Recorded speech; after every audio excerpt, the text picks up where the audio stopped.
Good evening and welcome to Poland Daily. I'm Konrad Gorlinski. Angela Merkel is paying a farewell visit to Poland. It is the last time she'll visit us during her tenure as Chancellor. As Prime Minister Mateusz Morawiecki stressed, one of the elements of the meeting was a summary of Merkel's activities during her 16 years in office. During the meeting in Warsaw's Royal Łazienki Park, politicians discussed such issues as the effects of the COVID-19 pandemic and the protection of the European Union's external borders. Other topics included the current situation in the East, as well as EU climate policy. Protecting the borders of the European Union, preventing the effects of the pandemic, the issue of climate policy, or the current situation in Afghanistan. These are just some of the topics discussed during today's meeting between Prime Minister Mateusz Morawiecki and German Chancellor Angela Merkel.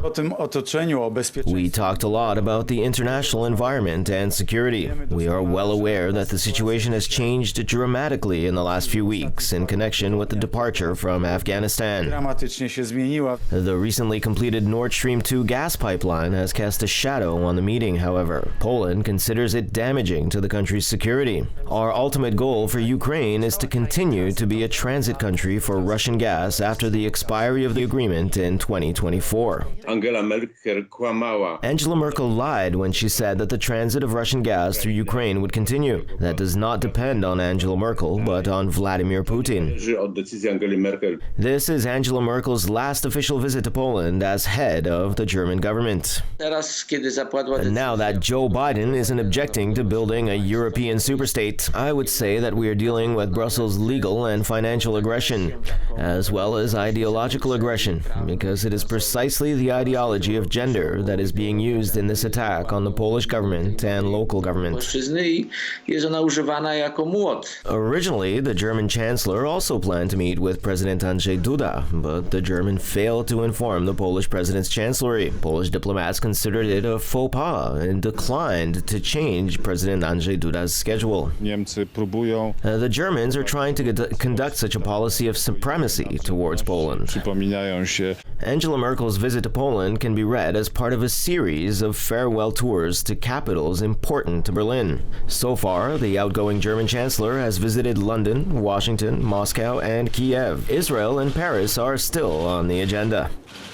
In Dąbrowa Górnicza, President Andrzej Duda took part in celebrations marking the 41st anniversary of the signing of the Katowice Agreement and the creation of the independent self-governing trade union Solidarity.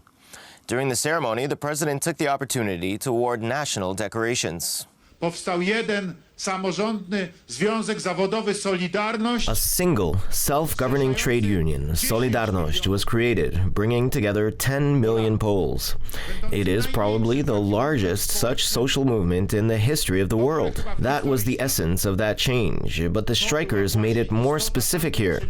There were 4 great agreements, from the Szczecin Agreement to the Gdańsk Agreement, the Jastrzębs Agreement, and finally the one we remember today, the Dąbrowa Górnicza Agreement. This last one ties these 4 together and leads to the creation of the Solidarity Trade Union as a single social movement uniting Polish workers. Health professionals are demanding an increase in the lowest wages. The long-prepared protest began today, with protesters setting up tents in front of the Prime Minister's office. According to the Ministry of Health, the government has no money to meet these demands. Nevertheless, there is no sign of a compromise. And Cardinal Stefan Wyszyński is one of the most important Polish figures of the second half of the 20th century. As head of the Catholic Church in Poland, he symbolized opposition to communist rule. He made no concessions to the authorities, who imprisoned him for 3 years. The so-called uncrowned King of Poland will be beatified on Sunday, together with Elżbieta Różaczewska, the founder of the Society for the Care of the Blind in Laski, near Warsaw. The Museum of the Archdiocese of Warsaw opened an exhibition titled Winner, Primate for the Church and Homeland.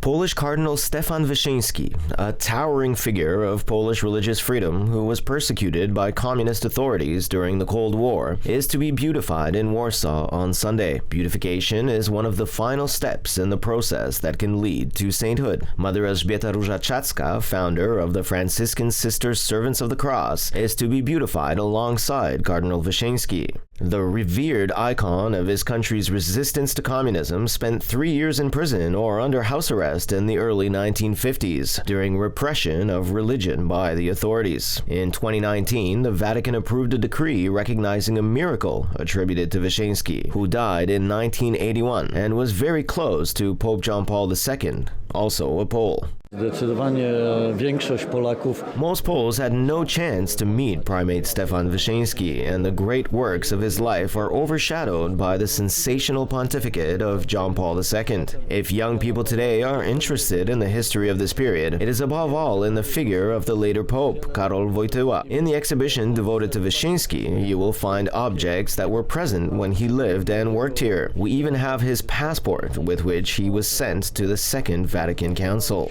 And finally, the main anniversary celebrations of the attacks on the World Trade Center began in New York today. A ceremony in tribute to the nearly 3,000 victims of the attacks was underway at the site where the two towers once stood. President Joe Biden and the First Lady also took part in the ceremony. 20 years after hijacked airliners smashed into New York City's World Trade Center and the Pentagon outside Washington, Americans came together today to honor the nearly 3,000 lives lost on September 11, 2001, and reflect on how the attacks have shaped the country's view of the world and itself. With President Joe Biden on hand, the ceremony at the September 11th Memorial in Lower Manhattan began with a moment of silence at 8:46 a.m., the exact time the first of two planes flew into the World Trade Center's Twin Towers. Relatives then began to read aloud the names of the 2,977 victims to the thousands who had gathered on the cool, clear morning, among them former President Barack Obama and Hillary Clinton, New York's junior senator at the time of the attacks. The remembrances have become an annual tradition, but today has special significance, coming 20 years after the morning that many view as a turning point in U.S. history, a day that gave Americans a sense of vulnerability that has deeply influenced the country's political life since then.